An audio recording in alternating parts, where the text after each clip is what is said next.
doing? Welcome to the show.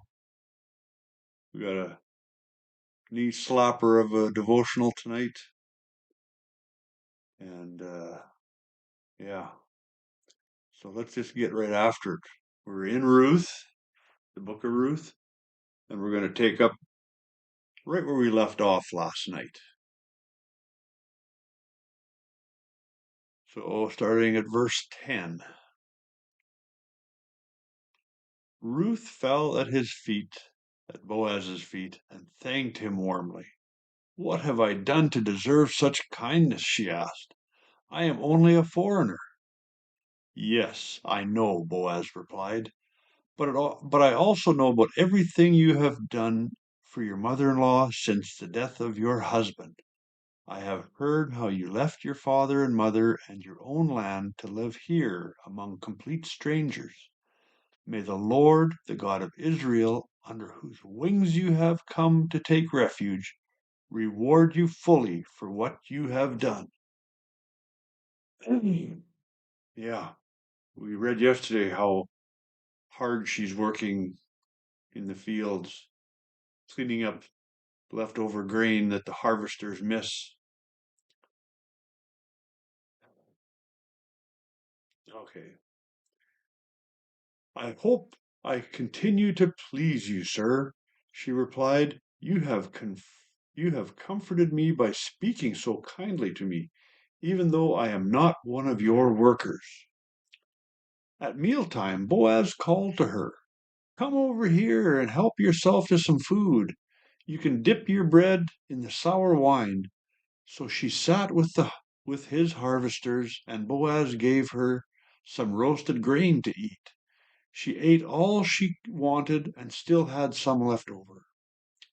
When Ruth went back to work again, Boaz ordered his young men to let her gather grain right among the sheaves, without stopping her, and pull out some heads of barley from the bundles and drop them on purpose for her. Let her pick them up and don't give her a hard time. So Ruth gathered barley all that day, and when she beat out the grain that evening, it filled an entire basket. She carried it back into town and showed it to her mother-in-law. Ruth also gave her the roasted grain that was left over from her meal. Where did you gather all this grain today? Naomi asked. Where did you work? May the Lord bless the one who helped you. So Ruth told her mother-in-law about the man in whose field she had worked. She said, the man I worked with today is named Boaz. May the Lord bless him, Naomi told her daughter-in-law. He is showing his kindness to us as well as to your dead husband. That man is one of our closest relatives, one of our family redeemers.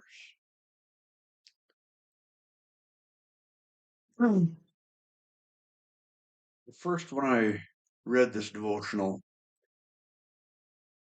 I wasn't exactly sure how to take it. Boaz is obviously a very wealthy man. It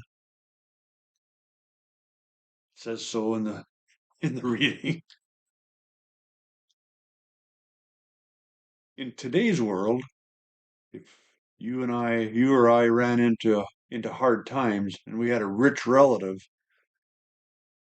we would probably just go to them and ask them for a handout. Give me some help. I'm having a hard time. And I don't think she had to really impress Boaz because he was a close family relative and he is a redeemer.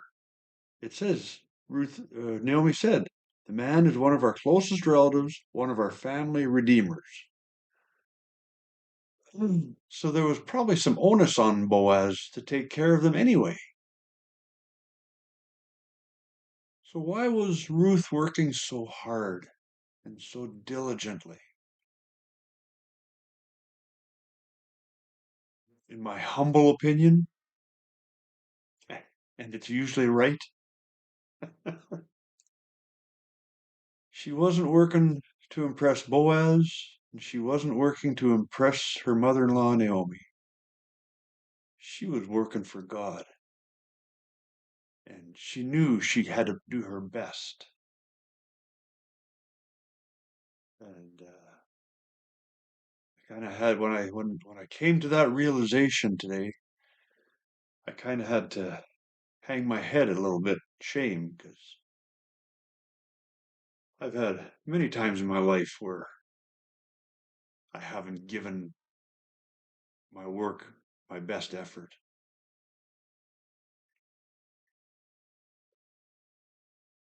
Sometimes I get three-quarters of the way through a job and go, that's close enough.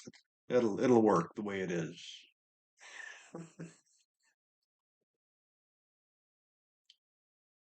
But here's something to meditate on. When you work, are you working for God or just for your paycheck? If you're just working for your paycheck, that's what you'll get. If you're working for God, the blessings might surprise you. Y'all take care. That was a knee slapper. The word for this week is still enigmatic. God willing, we'll see you tomorrow.